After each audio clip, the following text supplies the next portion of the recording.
Geography में आज हम एक लेक्चर और आगे बढ़ेंगे। हमने वेस्ट मैनेजमेंट की series under the land pollution start की है। हमने solid waste, electronic waste, plastic waste and biomedical waste, 4 waste depth में कवर किए हैं और आज हम 5th वेस्ट पे डिस्कशन करेंगे, दैट इज़ हज़ार्डस वेस्ट। देखिए, जब आप कंट्री में रूल्स की बात करते हैं कि हज़ार्डस वेस्ट के रूल्स कौन से हैं, अब तक के मैंने आपको जितने लेक्चर वेस्ट मैनेजमेंट के दिए हैं, आप ध्यान से आइडेंटिफाई करें हज़ार्ड कहाँ से निकलता है। प्लास्टिक में जो हज़ार्डस मटेरियल है, इलेक्ट्रॉनिक एंड इलेक्ट्रिकल में जो हज़ार्डस मटेरियल है, बायोमेडिकल में जो हज़ार्डस है और म्युनिसिपल सॉलिड वेस्ट में जो हज़ार्डस है, उन सभी में तो एक एक कैटेगरी हज़ार्ड की है ना। तो जो रूल्स अब तक मैंने आपको पढ़ाए हैं वो यूज़ होंगे सारे, वो आपने पढ़े हैं। उसका बेनिफिट आपको सीधा यहाँ पे ये मिलेगा कि मैं उन रूल्स के रेफरेंसेस दूंगा और आपको वो चीज़ अंडरस्टैंड हो जाएगी। लेकिन हज़ार्डस वेस्ट की कुछ अलग से भी रेखांकित तरीके हैं, कुछ अलग से भी गाइडलाइंस हैं, और इसलिए हम इन रूल्स को थोड़ा बड़े सेंस में देखते हैं। ये hazardous waste management and transboundary movement rules कहलाते हैं। क्या मेरा ये कथन सत्य है? नहीं। ये hazardous and other waste management and transboundary movement rules कहलाते हैं। यानी कि हज़ार्डस के साथ अदर वेस्ट यहाँ पे नया लगाया गया है। पहली बार ऐसा किया गया है कि हमने हज़ार्डस के साथ साथ एक अदर वेस्ट वर्ड यूज़ किया है। उसकी क्या उपयोगिता है ये आपको अभी समझ आ जाएगा, कोई टेंशन की बात नहीं। आपको पता है, आपने 2016 के hazardous and other waste management and transboundary movement rules मैंने कई बार डिस्कस किए, चाहे वो प्लास्टिक बैन की बात हो, चाहे इलेक्ट्रॉनिक मटेरियल के बैन की बात हो। उन्हीं रूल्स को मैं किसी न किसी सीमा पे आज भी इस्तेमाल करूँगा। अगर भारत की बात करें कि क्यों हमें हज़ार्डस वेस्ट के रूल्स लाने की ज़रूरत है, देखिए आज हमारी डेट में, आज हमारी कंट्री में अगर सॉलिड वेस्ट की बात कर लें, ऑल इन ऑल ये सारे सॉलिड वेस्ट का ही पार्ट है ना। अगर हम सॉलिड वेस्ट की बात करें तो गवर्नमेंट का डाटा ये कहता है कि अभी 62 मिलियन टन प्रोडक्शन है सॉलिड वेस्ट की। इसके अलावा अगर हम आगे बढ़ें तो एक फिगर ये बताती है कि 2021 तक ये सॉलिड वेस्ट बढ़ के 101 मिलियन मेट्रिक टन होगा, 2031 तक ये 164 मिलियन मेट्रिक टन होगा और 2051 तक ये 436 मिलियन मेट्रिक टन तक जाएगा। ऐसा क्यों होगा? आज 62 मिलियन टन जो प्रोड्यूस हो रहा है वेस्ट कंट्री में, सॉलिड वेस्ट, उसका रीज़न है कंट्री की 1/3 अर्बन पॉपुलेशन। हमारे देश में 33% पॉपुलेशन अर्बन है और उस अर्बन पॉपुलेशन के बेस्ड पे 62 मिलियन टन आप प्रोड्यूस कर रहे हैं। आने वाले समय में 2050 में देश की 50% पॉपुलेशन अर्बन होगी और वो 50% पॉपुलेशन उस समय में 436 मिलियन मेट्रिक टन के अराउंड प्रोड्यूस करेगी। जानते क्यों हो? क्योंकि मैंने परसेंटेज में ये बताया। परसेंटेज में आज का 33% के हिसाब से देखें तो ये 125 करोड़ का 33% चल रहा है। आने वाले समय में जब पॉपुलेशन कहीं ना कहीं अगर 200 करोड़ के अराउंड गई तो उसका 50% कितना बन जाता है? 100 करोड़ अपने आप में बन जाता है। यानी कि जितनी लगभग हमारी अब से कुछ दिन पहले, कुछ सालों पहले तक पॉपुलेशन थी, इतनी पॉपुलेशन जो कभी पूरे भारत में रहती थी, ये सिर्फ़ और सिर्फ शहरों में रहेगी। इमेजिन। इसलिए पॉल्यूशन इतने प्रोपोर्शन में बढ़ रहा है। यानी कि 2019 में 62 मिलियन टन है, 2021 में 101 मिलियन टन है, 2031 में 164 मिलियन टन है, 64 मिलियन टन की बढ़ोतरी, लेकिन 2051 में 436 मिलियन टन है। आई बात समझ में? तो ये डिफरेंस हमें पॉपुलेशन प्रोपोर्शन से ही दिखता है। भारत की बात करें अगर, आज की डेट में एग्जैक्ट इस सॉलिड वेस्ट में से हज़ार्डस वेस्ट कितना प्रोड्यूस हो रहा है, एसोचैम, फिर से उसी की फिगर की बात करूँ मैं। एसोचैम ये बताता है कि टोटल 74.46 लाख टन, यानी कि समवेयर अराउंड 7.46 मिलियन टन, तो 74.46 लाख टन के अराउंड आज हमारे देश में सॉलिड हज़ार्डस वेस्ट प्रोड्यूस हो रहा है। और इस हज़ार्डस वेस्ट को ट्रीट करने के लिए हमारी कंट्री में फैसिलिटी कितनी है? लगभग 23 से 24 TSDF फैसिलिटी अवेलेबल है। आप मुझसे पूछेंगे सर TSDF क्या है? इसके अलग अलग नाम हैं। पहला नाम अगर है transport storage and disposal facility, transport storage and disposal facility, और दूसरा नाम है treatment stabilisation and disposal facility. Treat करके आप वेस्ट को स्टेबलाइज कर रहे हो और फिर डिस्पोजल कर रहे हो, तो TSDF, we have 23 TSDF somewhere around for the management of the hazardous waste. Look at the amount of the hazardous waste quantity, that is 74, somewhere around 75 lakh ton. कितनी इंडस्ट्रीज में से प्रोड्यूस हो रहा है? Around 44,000 industrial units, 44,000 industrial units इकाइयों से, उद्योग इकाइयों से 75 लाख टन के अराउंड एनुअली आप हजार्डस वेस्ट प्रोड्यूस कर रहे हो। मतलब इंडस्ट्री का मेन कंट्रीब्यूशन है हजार्डस वेस्ट के अंदर, जैसे हम इंडस्ट्रियल हजार्डस वेस्ट कहते हैं। सारा इंडस्ट्रियल वेस्ट नहीं, इंडस्ट्री का हजार्डस वर्जन, वेस्ट का वो कंपोनेंट जो हजार्डस है। ऐसे में 23 transport storage and disposal facility के साथ किसी हाल भी हम इस लेवल पे 75 लाख टन के इस वेस्ट को कभी भी ट्रीट नहीं कर पाएंगे। ये एक समस्या जो भारत में एक्टिव होती है अपने उत्पन्न किए हुए वेस्ट की वजह से। प्रॉब्लम कहाँ पे आता है? अगर आपसे कोई पूछे कि हजार्डस वेस्ट का और अदर वेस्ट का इंडिया में प्रॉब्लम क्या है, तो हमारा प्रॉब्लम का रीज़न है developing character of the economy. Economy developing stages में है। जब आप डेवलपिंग स्टेजेस में होते हैं तो क्या होता है? हमारे देश में innumerable small labour intensive industrial units हैं, छोटे छोटे लघु उद्योग हैं, कॉटेज इंडस्ट्री हैं जो लेबर इंटेंसिव हैं। दो तरह की इंडस्ट्री होती है, एक कैपिटल इंटेंसिव होती है और एक लेबर इंटेंसिव होती है। जब हम capital and labour intensive industry की बात करते हैं तो कैपिटल इंटेंसिव वो इंडस्ट्री जैसे मान लीजिए स्पेस, IT, सॉफ्टवेयर, यहाँ पे आप इन्वेस्टमेंट के तौर पर पैसा बहुत इन्वेस्ट करते हैं, कैपिटल पूंजी, जिससे आप टेक्निक्स, इक्विपमेंट्स, इन चीज़ों पर इन्वेस्ट करके इसके बेसिस पे काम कराते हैं। Labour intensive industry, simple agriculture, simple bidi का कारखाना, माचिस का कारखाना, मैच बॉक्सेस, इसमें आप कैपिटल की फॉर्म में इन्वेस्टमेंट ना करके लेबर ही इन्वेस्ट करते हो, यानी कि आप प्रोडक्शन बढ़ाने के लिए new science, new technologies, new machineries और इक्विपमेंट्स की बजाय ज़्यादा से ज़्यादा लेबर लगा के प्रोडक्शन करते हो। और हमारे देश में आज प्रोडक्शन का आधार मेनली सारी की सारी small and medium enterprises, micro, small and medium enterprises, MSME। अब now we are producing with the help of the MSME, production, employment, export, production, employment, export, तीनों स्तंभ हैं उसका। ये इन तीनों चीज़ों का स्तंभ है micro, small and medium enterprises. Mainly labour intensive है और सबसे इम्पॉर्टेंट इनफॉर्मल सेक्टर में है, अनऑर्गेनाइज सेक्टर में है। क्या असर हुआ इसका? जब आप लेबर इंटेंसिव कैरेक्टर के हैं, आप प्रोडक्शन ही लेबर की कंट्रीब्यूशन से बढ़ा रहे हैं, तो आपके पास टेक्नोलॉजी में, मशीनरीज में, इक्विपमेंट में इन्वेस्ट करने के लिए कैपिटल नहीं है। इसका मतलब ऐसे में आप clean technology, clean mechanism of waste disposal और ट्रीटमेंट फैसिलिटीज़ अपने लेवल पे इंस्टॉल नहीं कर सकते। ये आपका हैम्पर है। सेकंड इम्पॉर्टेंट आस्पेक्ट, जो फैसिलिटीज़ अवेलेबल हो गई हैं, अगर सरकार के द्वारा लगा दी गई है या बड़े प्लांट्स के द्वारा, जिन्हें हम कॉमन वेस्ट ट्रीटमेंट प्लांट्स के तौर पे जानते हैं या कॉमन वेस्ट इंसिनरेशन प्लांट के तौर पे जानते हैं, आप उनका भी यूज़ नहीं ले पा रहे क्योंकि आप अनऑर्गेनाइज्ड फॉर्म में एग्जिस्ट कर रहे हैं। आप इनफॉर्मल हैं, आपका रजिस्ट्रेशन नहीं है, आपका डेटा नहीं है, आपका टैक्स कलेक्शन नहीं है, आपका स्टाफ का ब्यौरा नहीं है, आपके पर्टिकुलर्स अवेलेबल नहीं है, तो फिर आप कैसे बेनिफिट ले सकते हैं उस लगे हुई मशीनरी का?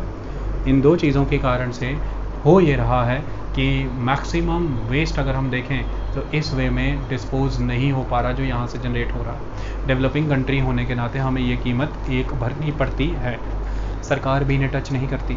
कारण क्या है? किसी भी देश में सबसे इम्पॉर्टेंट इकोनॉमी में एम्प्लॉयमेंट है। अगर आप एम्प्लॉयमेंट की बात करें तो ये एम्प्लॉयमेंट प्रोवाइडर हैं, और बीइंग अ डेवलपिंग कंट्री जिसमें पॉपुलेशन 125 करोड़ के अराउंड है, इनफैक्ट सरकार के ऊपर ये प्रेशर रहता है कि वो कैपिटल इंटेंसिव नहीं, लेबर इंटेंसिव इंडस्ट्रीज़ को प्रमोट करें ताकि ज़्यादा से ज़्यादा लोगों को रोज़गार मिल पाए। सरकार के लिए कोई मुश्किल नहीं है ऑटोमेटेड पुलिस पर्सोनल खड़ा कर देना वहाँ पर जहाँ जिस सिग्नल से आप गुजरते हो, वहाँ पर पुलिस को छोड़ करके, ट्रैफिक सिग्नल पर्सन को छोड़ के कल को ऑटोमेटेड मशीन वहाँ पे वो ये काम करा सकती है। रीज़न भी इतने लाखों पुलिसकर्मी कहाँ जाएंगे फिर, उनकी बेरोज़गारी का क्या। सरकार खुद से कुछ ऐसी चीज़ों को समर्थन करती है जिसकी वजह से लेबर एब्जॉर्ब हो जाए, क्योंकि इतनी इंटेंस पॉपुलेशन कंट्री में आप ऑटोमेटेड सोसाइटी को, ऑटोमेटेड इकोनॉमी को नहीं चला सकते। अगर ऑटोमेटिक कंसेप्ट आ रहा है तो फिर आपको other avenues of employment generate करने पड़ेंगे, और जो एग्जिस्टिंग पूल ऑफ पॉपुलेशन है उसका स्किल इतना डेवलप करना पड़ेगा कि ऑटोमेटेड इकोनॉमी का बेनिफिट फिर उनको मिले, इम्पोर्टेड वर्किंग पर्सोनल्स को नहीं। अभी स्किल डेवलपमेंट की कमी है देश में, लेबर इंटेंसिव इंडस्ट्री ही चलानी पड़ेगी। इसकी वजह से वो इंडस्ट्रीज़ कंटिन्यूसली पेरेनियली पोषित सपोर्ट हो ही जा रही है, चलती ही जा रही है। अब बात आते हैं बड़ी कंट्रीज़ की, the mature old developed economy. जब भी आप सृजन करते हैं, जब भी आप डेवलपमेंट करते हैं, ग्रोथ करते हैं, तो उसके लिए आपको प्रोडक्शन करना होता है। जब आप प्रोडक्शन करते हैं तो रिसोर्स कंजम्पशन बहुत फास्ट होता है और बड़े लेवल पे होता है। तो एक तो स्केल बड़ा होता है रिसोर्स को कंज्यूम करने का, और सबसे दूसरा इंपॉर्टेंट एस्पेक्ट फास्ट होता है। आप एनर्जी की रिक्वायरमेंट के लिए फॉसिल्स यानी कि कोल, क्रूड, पेट्रोलियम, सारा कुछ बहुत फास्ट कंज्यूम करते हो, रिसोर्सेज बहुत बड़े अमाउंट में और बहुत फास्ट कंज्यूम करते हो। तो ऐसे में जो एंड प्रोडक्ट प्रोड्यूस हो रहा है उसे कंज्यूम करना सभी चाहते हैं, उसे एब्जॉर्ब करना सभी चाहते हैं, लेकिन इतना पोटेंशियल नहीं होता वेल्थ जनरेशन का, प्रॉफिट्स और इनकम जनरेशन और रेम्यूनरेशन इतने नहीं होते कि आप उस लेवल पर ट्रीटमेंट फैसिलिटीज़ लगा सकें। ये पहली बात, क्योंकि now you are in a growing और ट्रांजिशनल स्टेज। और सेकंड, इतना अवेयरनेस भी नहीं होता है। और तीसरा, अभी रिजल्ट्स दिखने शुरू भी नहीं होते हैं, पता भी नहीं लग रहा होता है कि ये वेस्ट क्या मैनेज पोज करने वाला है आने वाले समय में। और चौथा, न्यूली डेवलपिंग इकोनॉमी को हमेशा कैपिटलिस्ट टेंडेंसी अपने अंदर ले लेती हैं, क्योंकि मुनाफे का चस्का होता है, मुनाफा बनाना ज़रूरी होता है। किसी भी और चीज़ में आप इन्वेस्ट करना ही नहीं चाहते, ये इंपॉर्टेंट होता है। ये सारी चीज़ों से उभर चुके हुए हैं वो देश, उनका ट्रांजिशनल फेज़ बहुत समय पहले चला गया और उस समय में इक्का दुक्का देश ही सिर्फ विकास कर रहे थे, तो वेस्ट का मिनेस उतना पता भी नहीं चला। आज वो डेवलप्ड और बहुत ही इम्प्रूव्ड वर्जन की इकोनॉमी है, तो उनके वहाँ पर वेस्ट डिस्पोजल लॉज यानी कि legislations, techniques and processes, they are ultimate state of the art, their laws are very stringent, legislations are very comprehensive, and techniques and procedures and mechanisms are very strong, very state of the art, लेकिन cost बहुत ज़बरदस्त आती है। मैं एक person हूँ और मेरी कंपनी ए यूएसए में लगी है, मैं एक चीज़ प्रोड्यूस कर रहा हूँ और मुझे उससे प्रोडक्ट प्रोड्यूस होने वाले वेस्ट को डिस्पोज ऑफ करने के लिए यूएसए के सारे नियमों की पालना करते हुए, वही टेक्निक और प्रोसेस की पालना करते हुए उसे डिस्पोज ऑफ करना है।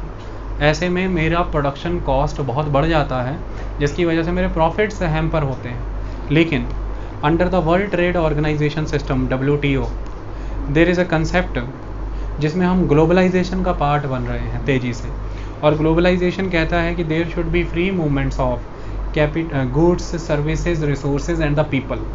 ये चारों चीज़ों की वर्ल्ड लेवल पे फ्री मूवमेंट होनी चाहिए। इसी फार्मूले के तहत मल्टीनेशनल कंपनीज, MNCs एक जगह पे काम करते हुए एक हेडक्वार्टर होते हैं, मल्टी कंट्रीज़ में जाके ऑपरेट करती हैं। और ऐसे में आती है बारी डेवलपिंग कंट्रीज़ की, जिन डेवलपिंग कंट्रीज़ के labour laws, employment laws, environmental laws, land acquisition systems, resources and labour की कॉस्ट, लेबर कॉस्ट बहुत सस्ती and abundant supply of labour, labour laws are very weak, environmental clearances are very easy and land acquisition is very easy and land is cheap also. ऐसे में ये companies अपने द्वारा उत्पन्न इस वेस्ट को अपनी कंट्री में डिस्पोज करती ही नहीं हैं, क्योंकि खर्चा बहुत आएगा, वो उसे एक्सपोर्ट करती हैं इन कंट्रीज़ के पास जो है डेवलपिंग। इस समय में अगर आप देखें तो USA, western Europe and Canada ये बड़े लेवल पर वेस्ट एक्सपोर्टर है।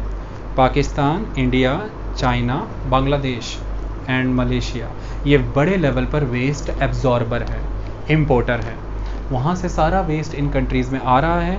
यहाँ के सस्ते इजी लेबर लॉज, सस्ती लेबर और यहाँ के उद्योग धंधे के लोगों का बेनिफिशियल एस्पेक्ट जो उनको दिखता है कि प्रॉफिट मेकिंग होगी, क्योंकि इंटरनेशनली जो वेस्ट आता है वो वेल सॉर्टेड होता है, वेल ऑर्गेनाइज होता है और एम्पल अमाउंट में होता है, तो उसे रिसाइकल करके ये बहुत पैसा कमा सकते हैं। लेकिन रिसाइकलिंग के बाद जो वेस्ट बच रहा है वो डिस्पोज कहाँ करना है, मुद्दे की बात। आपके देश में आपका इतना वेस्ट है, आपकी लैंडफिल साइट्स भरी पड़ी हैं, 15 मीटर की लिमिट है, आप 50 मीटर तक चले गए हो, ऐसे में अपने घर का कूड़ा नहीं संभल रहा, 10 पड़ोसी के घरों का कूड़ा भी ला के यहीं डाल रहे हैं, इस चीज़ के ऊपर भी कानून ये वाली बात करेगा। लेकिन डेवलपिंग कंट्री होने का ये दंश हमें भोगना पड़ता है, क्योंकि अभी कानून नर्म हैं, लेबर लॉज भी वीक हैं, लेबर सस्ती है क्योंकि अनएम्प्लॉयमेंट बहुत है, रिसाइकलिंग का पोटेंशियल नज़र आ रहा है अभी भी रिसाइकलर्स को, और इंटरनेशनली जनरेट हो रहा वेस्ट का रिसाइकल पोटेंशियल ज़्यादा होता है, बढ़िया होता है। ये सारे रीजंस हैं। तो वेस्ट इज़ अ मेनेस। अगला इंपॉर्टेंट आस्पेक्ट, डेवलपिंग इकोनॉमी से अब आप you are entering into the developed version of the economy. Naturally there will be ultimate level of industrialization.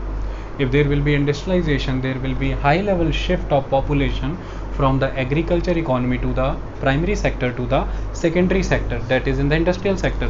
Then naturally there will be a kind of urban economy, secondary economy. तो जैसे जैसे urbanization बढ़ेगा, now you are not into the production cycle, you are not producing your crop, you are not into the soil making or everything. So जो शहर में लोग रहते हैं वो पूर्णतः अपनी ज़रूरतों के लिए निर्भर होते हैं किसी और पे।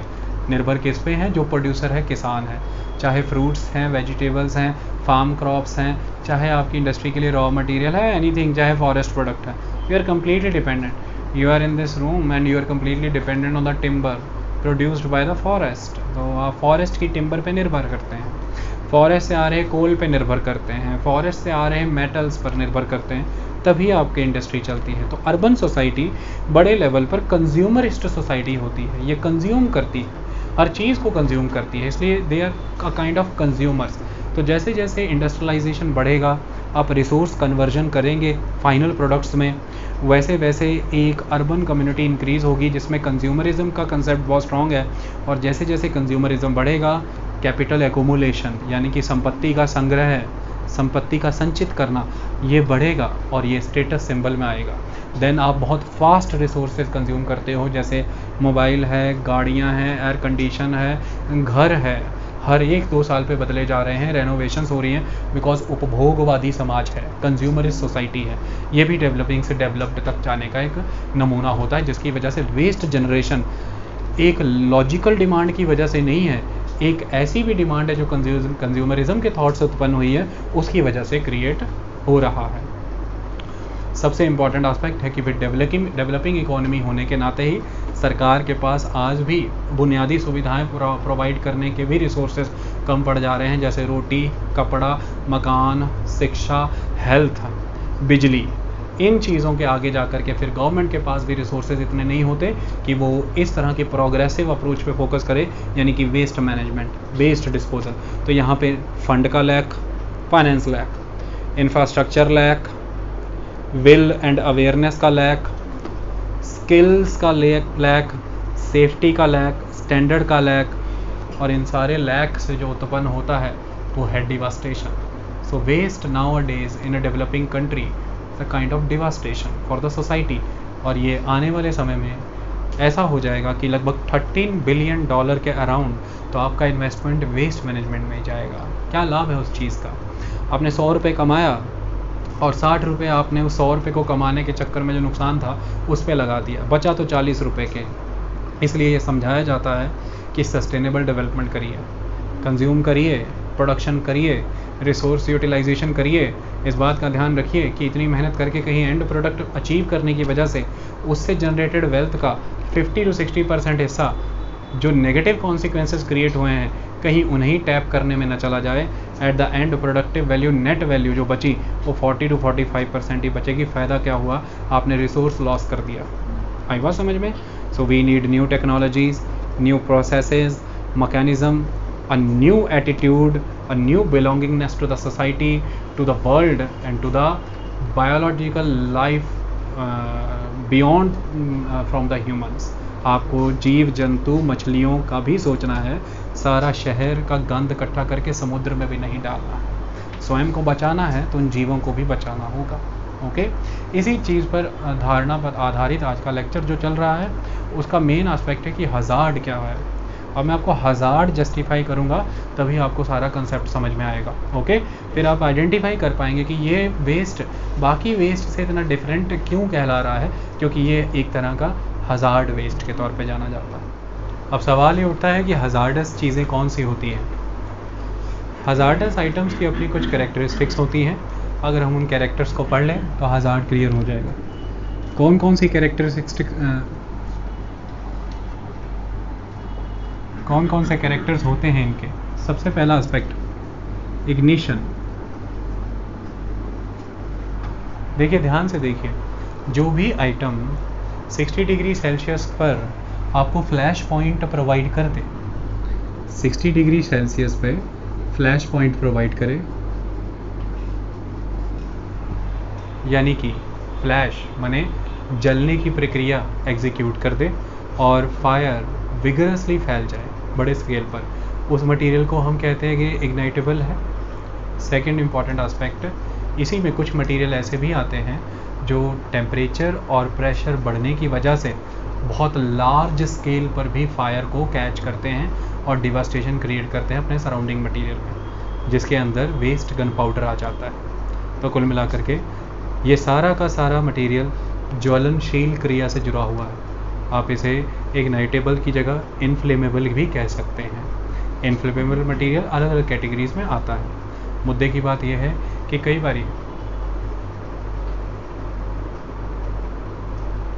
बारी ऐसा होता है कि बहुत से ऐसे मटेरियल होते हैं जिन्हें आप कंप्रेस्ड कंडीशन में एग्जिस्ट कराते हैं या ऑक्सीडाइज़र के वर्जन में एग्जिस्ट कराते हैं। ऑक्सीडाइज्ड मटेरियल या कंप्रेस्ड कंडीशन मटेरियल जैसे नेफ्था होता है, नेफ्थलीन, जैसे डिस्कार्डेड ऑयल बेस्ड पेंट होते हैं, जैसे लैक्कर थिनर्स होते हैं। जब आप कलर और पेंट करते हैं तो नेफ्था का यूज़ होता है, लैक्कर थिनर्स का यूज़ होता है। उसके बाद ऑयल बेस्ड पेंट्स हैं, ये भी ज्वलन क्रिया गुणों को दर्शाते हैं, यानी कि इनमें भी जलने का गुण रहता है। ओके, तो इन सभी मटेरियल्स को हम एक तरह से हज़ार्डस मटेरियल के तौर पे देखते हैं। और आपने देखा था कि जब मैंने आपके घरों की बात की थी, तो आपके घरों से मैंने जब आपको कहा था कि जो थर्ड बॉक्स आपको यूज़ करना है वेस्ट मटेरियल के लिए, वो थर्ड बॉक्स में आपने इसी तरह की चीज़ें घर से डिस्कार्ड की थी ना, जिसमें discarded oil based paint use हो रहे थे, जिसमें टर्पेंटाइन का तेल यूज़ हो रहा था, यानी कि सिलाई मशीन में डालने वाला तारपिन का तेल। तो ये सारी चीज़ें हज़ार्डस में आती हैं, चाहे वो टर्पेंटाइन है, चाहे लैक्कर थिनर्स हैं, चाहे नेफ्थलीन की गोलियां हैं, जिन्हें हम रज़ाइयों में और अलग जगहों पे रखते हैं, चूहे मारने वाली दवाइयों के तौर पे भी कह देते हैं उसको, और चाहे आपके पास डिस्कार्डेड ऑयल बेस्ड पेंट्स हैं। इन सबको हम इग्नाइटेबल मटेरियल के तौर पे लेकर चलते हैं। तो पहली कैरेक्टरिस्टिक, अगर किसी मटेरियल में ये एग्जिस्ट कर रही है तो वो हज़ार्डस है। सेकेंड इम्पॉर्टेंट एस्पेक्ट आ जाता है हज़ार्डस के साथ साथ दूसरा, कोरोसिविटी। अगर कोरोसिविटी एग्जिस्ट कर रही है तो वो मटेरियल हज़ार्डस है। यहाँ पर कोरोसिविटी से मतलब क्या है?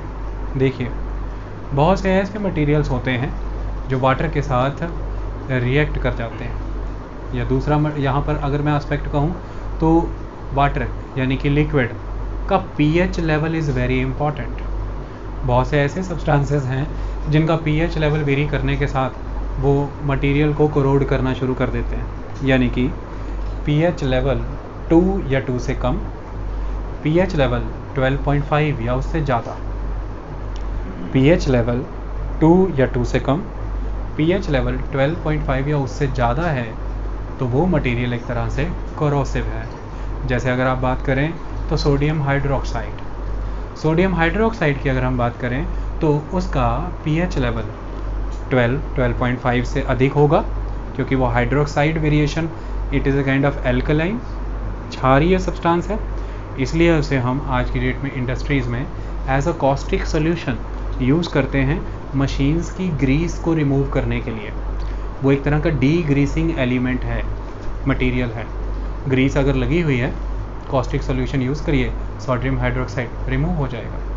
इसी के बिल्कुल उल्टा हाइड्रोक्लोरिक एसिड, जब हम हाइड्रोक्लोरिक एसिड की बात करते हैं तो मेटल पे जब पेंट करना होता है तो बिफोर पेंटिंग हम मेटल को क्लीन करते हैं हाइड्रोक्लोरिक एसिड के साथ। तो ये इसका अगर आप देखें तो pH 2 या 2 से नीचे, तो pH 2 या 2 से नीचे, pH 12.5 या उससे ऊपर ये मटेरियल अगर आपको मिल रहा है किसी फॉर्म में, it is a kind of corrosive. Okay, तो कोरोसिविटी होनी चाहिए मटेरियल में, तो वह हजार्डस हो सकता है। रिएक्टिविटी सोखा, रिएक्टिविटी का यहाँ पर मतलब यह है सुखनिदान कि बहुत से ऐसे मटेरियल हैं जो वाटर के कांटेक्ट में आने के बाद रिएक्ट कर जाते हैं। इन मटेरियल की अगर हम बात करें रिएक्ट कर जाने का यहाँ पर मतलब क्या है, लाइमस्टोन जब आप वाटर के साथ उसे रिएक्ट करें घुलना शुरू हो जाता है तो हम क्या कहते हैं, it is highly reactive with the water, dissolve हो करके बह जाता है, सिंपल।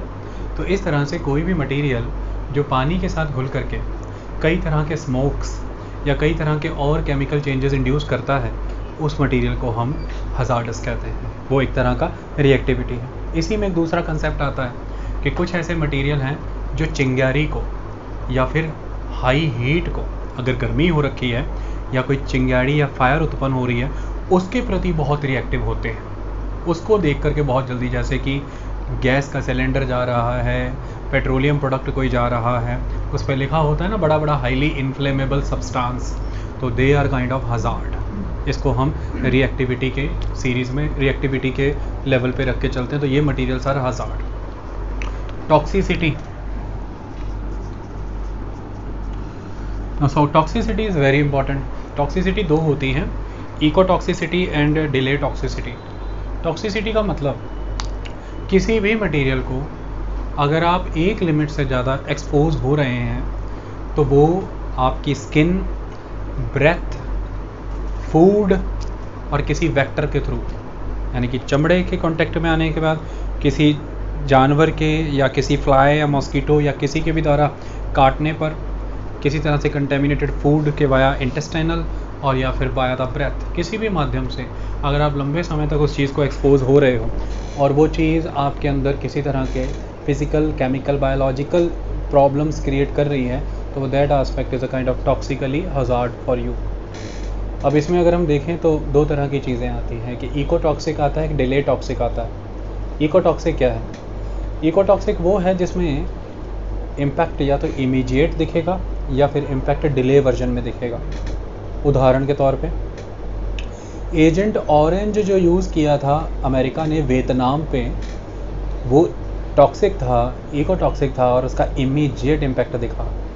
कुछ ही घंटों के अंदर जंगल ख़त्म हो गए थे, पत्ते झड़ गए। अगर हम बात करते हैं इकोटॉक्सिक में ही डिले रिजल्ट्स, अब कंटिन्यूसली केमिकल फर्टिलाइज़र्स यूज़ करते चले जा रहे हैं, उनका इमीडिएट इम्पैक्ट आपको नहीं नज़र आ रहा है, लेकिन with the passage of time वही इंसेक्टिसाइड्स, पेस्टिसाइड्स और केमिकल फर्टिलाइज़र्स जब उन प्लांट्स के द्वारा अपने अंदर एक्युमुलेट कर लिए जाएंगे, आपकी फूड चेन में आने के बाद वो धीरे धीरे आपकी बॉडी के लिए और अदर बायोटिक लाइफ फॉर्म्स के लिए टॉक्सिक होगी। तो it is a kind of delay toxic.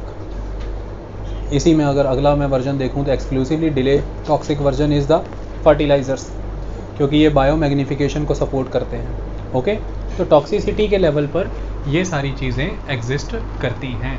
जिस भी किसी मटेरियल में ये इग्नेटेबिलिटी, ये कोरोसिविटी, ये रिएक्टिविटी, ये टॉक्सिसिटी एग्जिस्ट कर रही है, तो that material is a kind of hazard. अब हम आगे बढ़ते हैं। अगला प्रश्न आता है कि फिर सर क्लासिफिकेशन क्या है? क्लासिफिकेशन भी यहीं से हो जाएगी। आपको मैंने कैरेक्टरिस्टिक्स बताई हैं, ये क्लासिफिकेशन नहीं थी।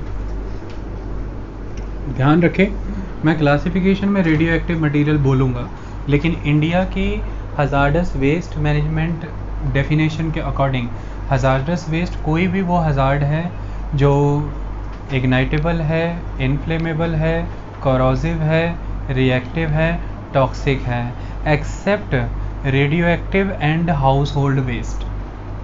Accept radioactive and household waste, कोई भी वो सब्सटेंस जिसमें वो सब है वो हजार्ड है। इंडिया ने अपनी डेफिनेशन में से रेडियो एक्टिव और हाउस होल्ड को अलग रखा है। क्योंकि वो रेडियो एक्टिव वेस्ट में और ये हाउस होल्ड वेस्ट में कवर हुआ था, ठीक है, तो वो अलग रखा है। अब हम यूज़ करते हैं क्लासिफिकेशन। जब हम बात करते हैं क्लासिफिकेशन की तो इम्पोर्टेंट क्या है, सबसे पहला वेस्ट क्लासिफिकेशन के अंदर रेडियो एक्टिव वेस्ट।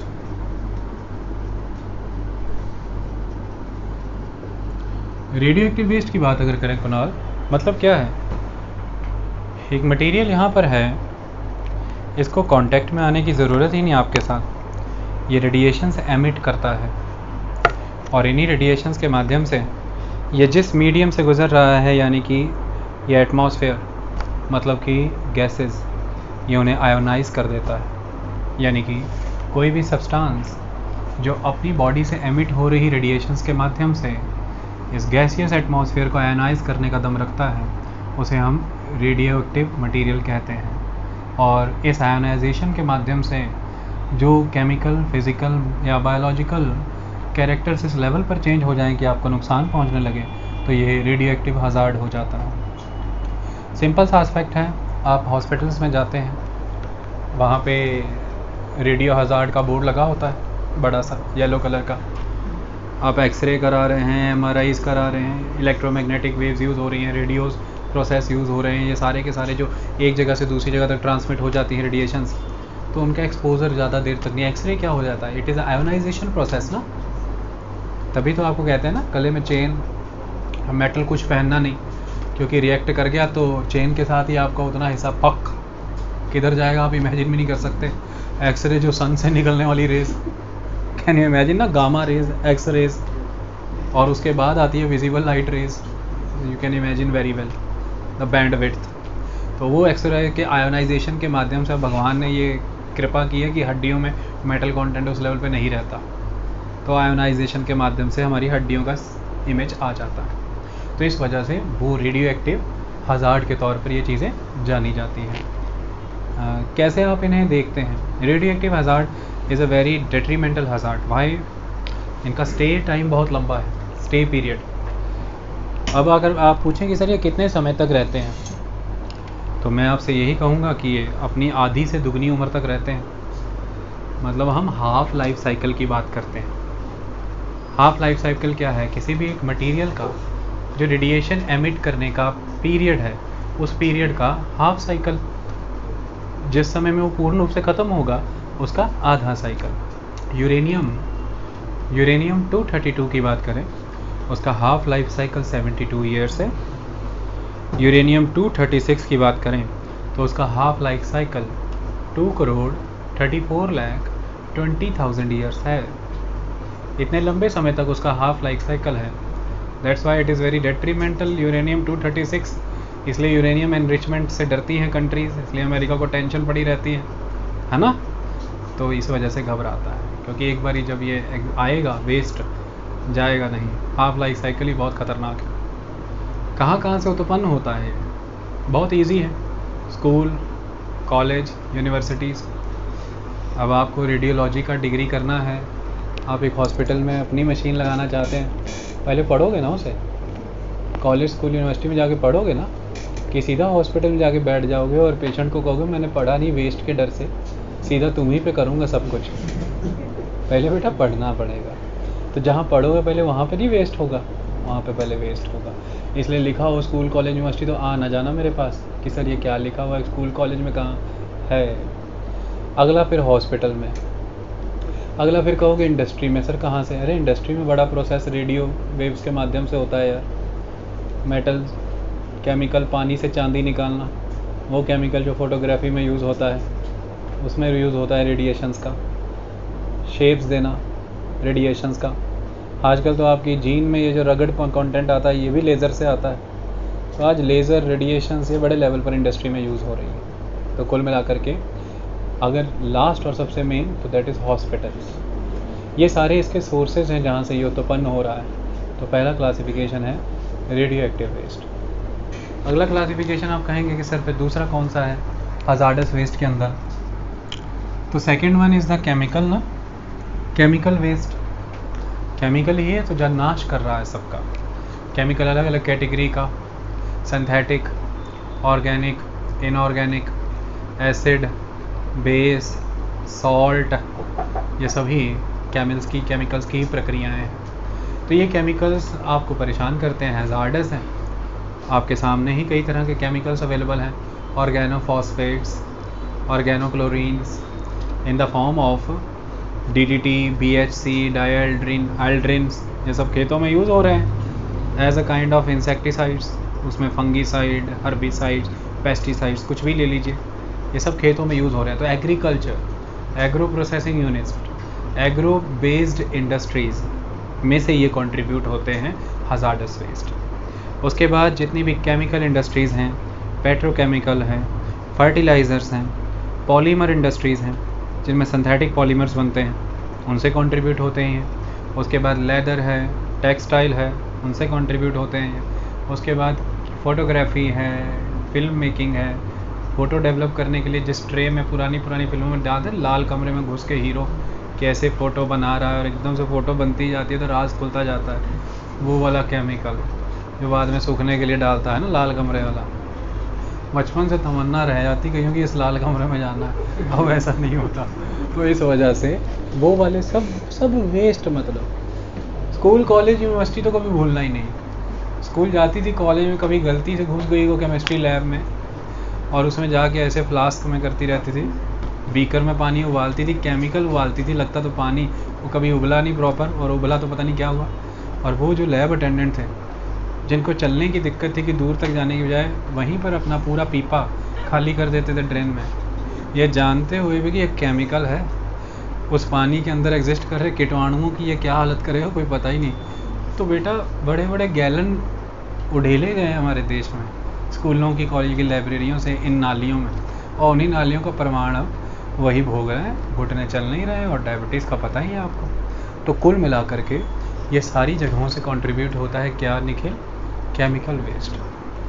अगला वेस्ट बहुत इजी वेस्ट है, ये तो पहले दिन से ही आप इसे पढ़ रहे हो, ई वेस्ट, इलेक्ट्रॉनिक वेस्ट।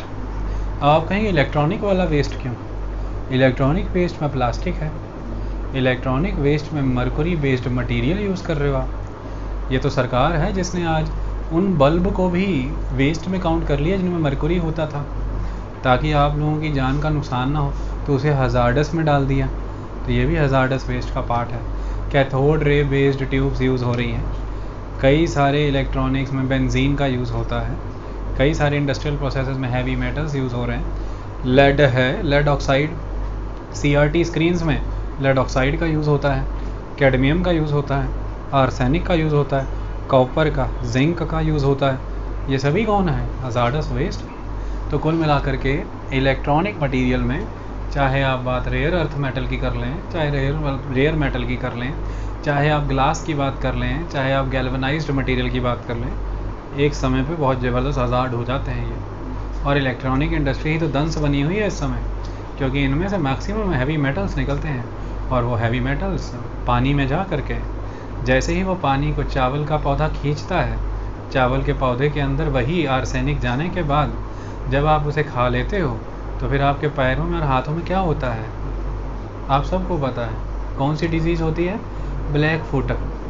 और समय ज़्यादा बढ़ जाने से पैर खुद ब खुद ही कटा जाता है शरीर से, उसे क्या कहते हैं? Amputation of the limbs. अब कोई क्या करे, जब वो आर्सेनिक वाला चावल खाओगे तो ऐसे ही होगा, सिंपल, ज़्यादा टेंशन वाली तो कोई बात ही नहीं है। फ्लोराइड, और फ्लोराइड वाले पानी से फ्लोरोसिस, मतलब हड्डियाँ एकदम ऐसे नोक नी, है कि नहीं, और शरीर एकदम ख़त्म। तो इस तरह के पॉल्यूशन ये कर रहे हैं। अगला कौन सा है? ये कहाँ से हो रहा है वो सारा आपको पता लग गया। अगला है बायोमेडिकल। अब बायोमेडिकल के बारे में क्या बताऊँ मैं आपको? हॉस्पिटल से क्या क्या निकल रहा है आपको पता ही है।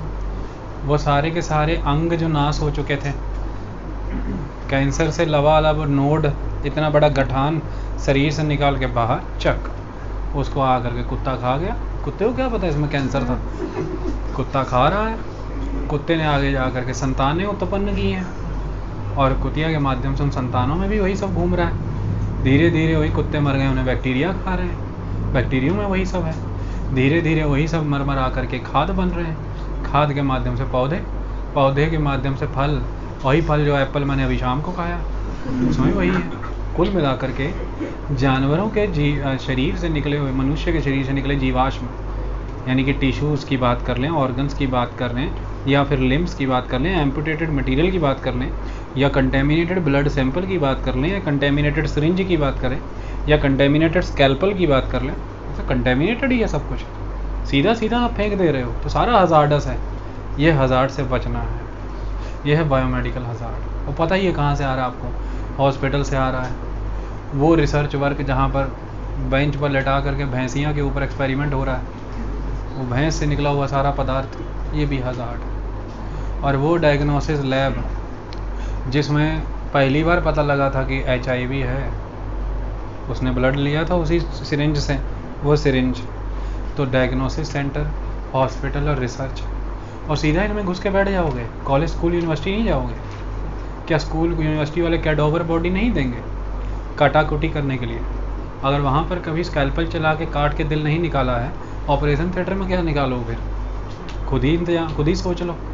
जिसने कभी खुद लेबॉर्ट्री में दिल नहीं निकाला, वो वहाँ पे कुछ और ही निकाल लेगा। ऐसे में पता लगेगा रोग दिल का कराने गए थे, बायां फेफड़ा निकाल दिया। बेटा ऐसे हॉस्पिटल तो नहीं चलेगा, कुछ और ही चला दिया जाएगा। इसलिए वहाँ से भी ये वेस्ट जनरेट होता है। ये सारी जगहों से ये वेस्ट आ रहा है। और अगला और लास्ट वेस्ट आप सबका फेवरेट वेस्ट, जिसके बिना ज़िंदगी दूभर हो रखी है, क्योंकि जोमेटो है कहीं पे भी किसी भी समय है, और खाना आता प्लास्टिक में। ये वेस्ट कौन सा है? Plastic waste. दूरदर्शक के बच्चों लगे मैं आज खींच रहा हूँ, आज मैं खींच ही रहा हूँ। कोई चक्कर नहीं है, आज मज़े हैं। तो प्लास्टिक वेस्ट की अगर बात करें तो क्या है, तुमको सब पता ही है। प्लास्टिक लिफाफे वाली, प्लास्टिक स्मारकर की, प्लास्टिक उस एयरक्राफ्ट में जो रीइंफोर्स्ड प्लास्टिक यूज़ हुई थी, प्लास्टिक उस शिप में, और प्लास्टिक मल्टी लेयर्ड सिंगल। इनमें से मेजॉरिटी प्लास्टिक्स अगर हम बात करें तो हज़ार्ड है। हज़ार्ड नहीं है क्या? गाय ने खा लिया, गले में जाके बंद हो गई, आगे जा कर के बैलून की तरह खुल गई पेट में, और गाय को समझ नहीं आ रहा कि नया क्या खाऊं और निकालूं क्या। गाय मर गई, मृत्यु हो गई। मछली के पेट में प्लास्टिक, माइन्यूट प्लास्टिक पार्टिकल्स मैंने आपको बताया। और ये माइनर प्लास्टिक तो इतनी शैतान है, ये तो इन बैक्टीरिया के मुंह में घुस जा रही जाके, उसे भी समझ नहीं आ रहा। वो कह रहा मैं तो सुना था मैं माइक्रोस्कोपिंग हूँ, मुझे कोई नंगी आंखों से देख नहीं सकता। इतना बारीक कण बना दिया मनुष्य ने कि ये मुझे ना देखने वाले जीव के भी भीतर चला जा रहा है। मतलब अब मैं क्या करूँ? तो ये उसके भी अंदर है। और जब बैक्टीरिया के ही अंदर आ गई तो फिर किस किस के अंदर है तो आप जान ही सकते हो। तो कुल मिला के प्लास्टिक, ये हज़ार्ड, ये सारे हज़ार्ड। आप कहें प्लास्टिक कहाँ से उत्पन्न होती है? प्लीज़ ऐसा मत पूछो, IAS की तैयारी कर रहे हो, पता ही होगा तुम्हें। घरों से होती, फैक्ट्री से होती, डिफरेंट कमर्शियल एरिया से होती, इंडस्ट्री से होती, हर जगह से। बस जो हर जगह से उत्पन्न होती है उसे प्लास्टिक कहते हैं। ओके, अब ये ओमनी प्रेजेंट है। अब तो हिमालय भी नहीं बचा, और अब तो चंद्र पे भी पहुँचे हैं, और वहाँ पे प्लास्टिक ही होगा। कुछ सालों के बाद पानी मिले ना मिले मैं नहीं जानता, वचन करता हूँ कि प्लास्टिक मिलेगा। ओके, गंगा का स्रोत ढूंढने गौमुख पहुँचे थे, स्रोत मिला नहीं मिला अलग है, प्लास्टिक जरूर मिला वहाँ से। तो ये है, ये सारी क्लासिफिकेशन है बेटे। अब मुझे पूछो कि सर इतने वेस्ट पढ़ा दिए, क्लासिफिकेशन, कैरेक्टरिस्टिक, ये वेस्ट एकदम अलग सा वेस्ट क्यों है? ये बहुत अलग है। क्यों? इसके 4 गुण हैं। ये अपने उन 4 गुणों से जाना जाता है। इसका पहला गुण क्या है? ये पूर्णतः नॉन बायोडिग्रेडेबल होता है। कोई कीटाणु जीवाणु में इतनी क्षमता नहीं है कि वो इसे डिग्रेड कर दे। तो नॉन बायोडिग्रेडेबिलिटी। ये परसिस्टेंट होता है, लंबे समय तक परसिस्ट करता है, जैसे परसिस्टेंट ऑर्गेनिक पॉल्यूटेंट्स। ये बायोमैग्नीफाई होता है क्योंकि ये बायोलॉजिकली एक्युमुलेट होता है। इनकी खासियत होती है ये आपकी बॉडी के फैटी मॉलिक्यूल्स में आ करके टिक जाते हैं। धीरे धीरे इनकी ग्रोथ होती रहती है, और ये ग्रोथ होते होते एक छोटी सी ग्रास, और छोटी सी ग्रास के ऊपर ग्रास हॉपर, और उसको खाने आया एक डड्डू माने कि फ्रॉग, उसको खा लिया सपोले ने, सांप को खा लिया चील ने, और चील को खा रहे हैं कीटाणु, या फिर चील को खा रहा है कोई और। ऐसी फूड चेन आपने पढ़ी होगी।